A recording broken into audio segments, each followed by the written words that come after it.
So what I've noticed by reading a lot of people's posts, is that they don't really understand what qualified immunity is and what clearly established is. They think immunity is absolute. So I'm going to give you my interpretation of it from this case here, United States versus Lanier, and it's found on scholar.google.com, and it deals with qualified immunity, with in this case with reference to a judge.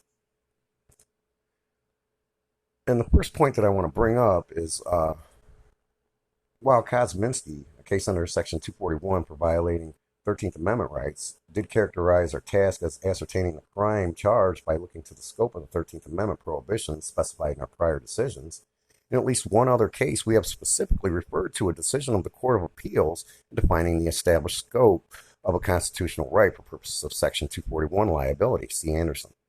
It is also to the point, as we explained below, that in applying the rule of qualified immunity under 42 U.S.C. Section 1983 and Bivens, we have referred to decisions of the Court of Appeals when inquiring whether a right was clearly established. So basically, it doesn't have to be the United States Supreme Court which establishes something as offensive for the purpose of being clearly established when it comes to a constitutional deprivation. Clearly, a lower court can do that. In fact, qualified immunity exists until a court says, okay, this is offensive. Because prior to a court saying, okay, this is offensive, nobody has reason to know that that's prohibited conduct. So,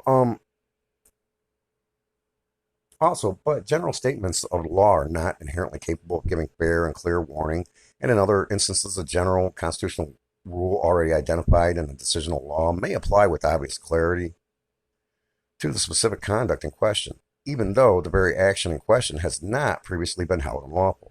As Judge Daughtry noted in her dissenting opinion in this case, the easiest cases don't even arise.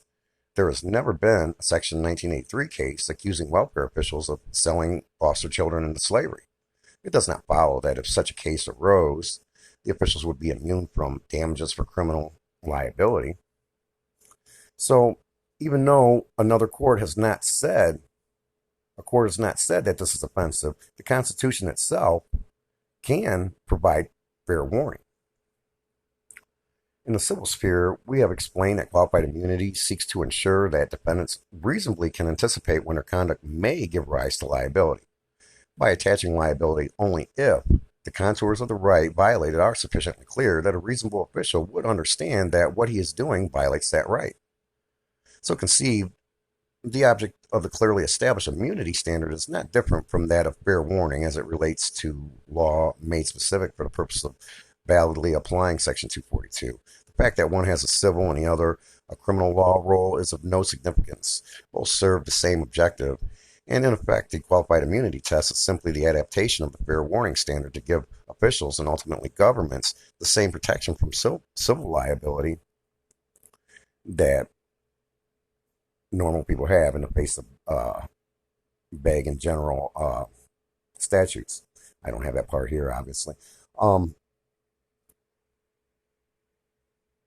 So the fair warning test is found in Screws v. U.S. 1945, and that deals with mainly due process violations.